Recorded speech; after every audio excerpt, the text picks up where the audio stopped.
Alright, what's up guys? Rodrigo here. I want to go ahead and talk about a deload, what it is, what is the benefit of taking a deload, and of course some of the cons of taking a deload.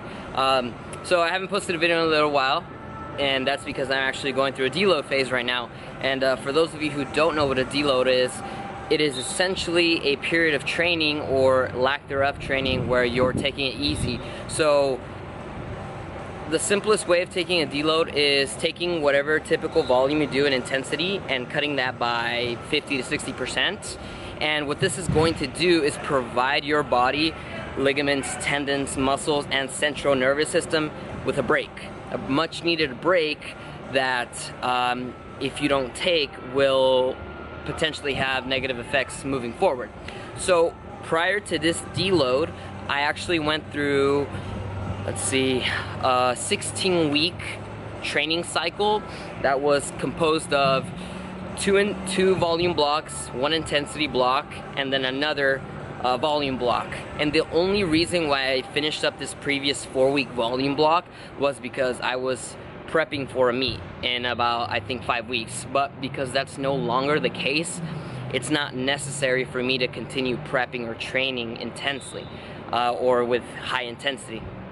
So I decided to take a deload this week and start a new training cycle next week that is going to hopefully set me up for some successful PRs in the squat, bench press, and deadlift, and for my potential upcoming meets, which I will make a separate video on the matter in the future.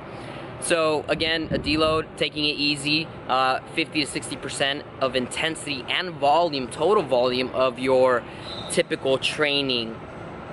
Now, why should you take a deload? Well, aside from getting a mental break, you're giving your body a physical break from all of the stress that you're adding or imposing on it. Training is a stressor, although it can be a good stressor. We also have to take into consideration that it is a stressor, just like, let's say, your work, your personal life, professional life, etc. All those things are stressors that are imposed upon your body physically, mentally as well. So the benefits of taking a deload is that giving your body and your mind a break from those stressors and allowing it to recover. Sorry, there's some bugs out here.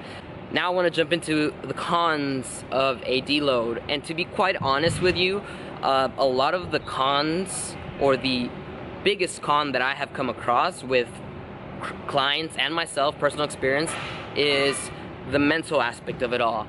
No one likes to take a break, especially when it comes to powerlifting or weightlifting or bodybuilding. For some reason, there seems to be a bit of a negative connotation with taking one step back.